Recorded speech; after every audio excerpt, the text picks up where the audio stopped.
एक तरफ विपक्षी इंडी गठबंधन के कई सनातन विरोधी नेता बेलगाम हैं। वो अपने वोट बैंक, अपने स्वार्थ के लिए समाज को बांटने का निरंतर प्रयास कर रहे हैं। समय समय पे उनके जो बयान है वो ये प्रमाणित करने वाले हैं। दूसरी तरफ नरेंद्र मोदी हैं, जो सनातन संस्कृति के आधार पर एक भारत श्रेष्ठ भारत का संदेश दे रहे हैं।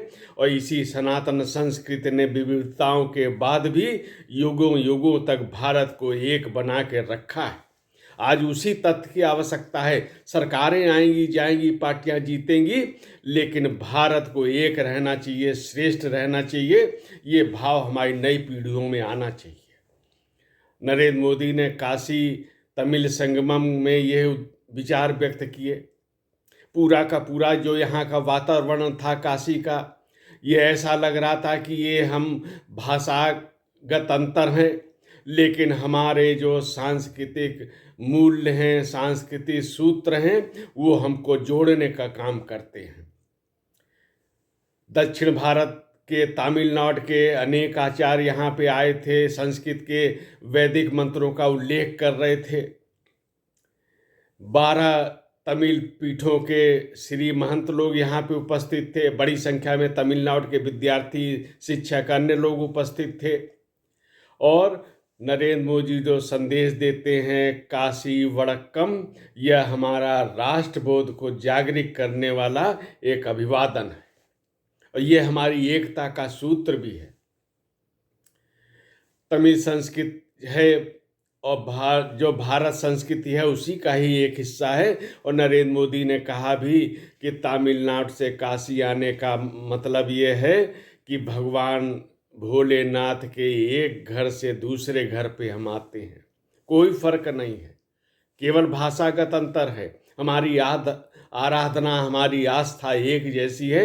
इस तथ्य को समझना होगा। तमिल के महाकवि सुब्रमण्य भारती काशी में विद्यार्थी रहे। उनका कितना आज संदेश को समझने की जरूरत है।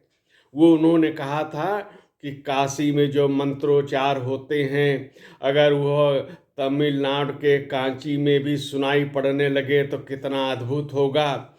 वर्तमान सरकार यह कार्य भी करने जा रही है, यह कार्य हो रहा है और ये देश को जोड़ने का कार्य भी आगे बढ़ेगा। इसमें कोई भी जो बाधक तत्व हैं उनको समाज जवाब देगा। ये बात उनको समझनी पड़ेगी।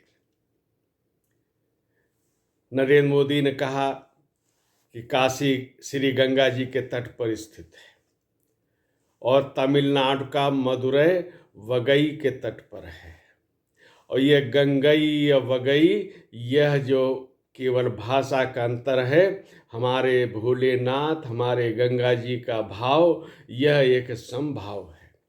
और इसके पहले भी हम लोग देखते हैं कि नई संसद का भवन जब बना तो नरेंद्र मोदी ने वहाँ तमिल संस्कृति का जो प्रतीक है सिंगोल को स्थापित किया।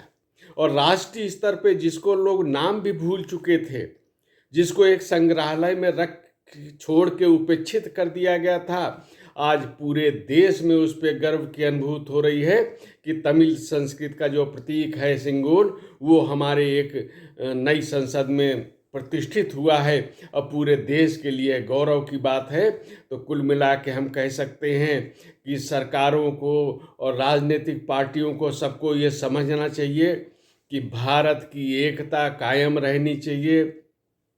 सांस्कृतिक राष्ट्रवाद का भाव हमारे नई पीढ़ी में रहना चाहिए और इसी से सामाजिक सौहार्द हो सकता है। और जो इंडिया अलायंस के तत्व समाज को बांटने का काम कर रहे हैं, निश्चित रूप से वो देश के साथ अपने कर्तव्य का निर्वाह नहीं कर रहे हैं।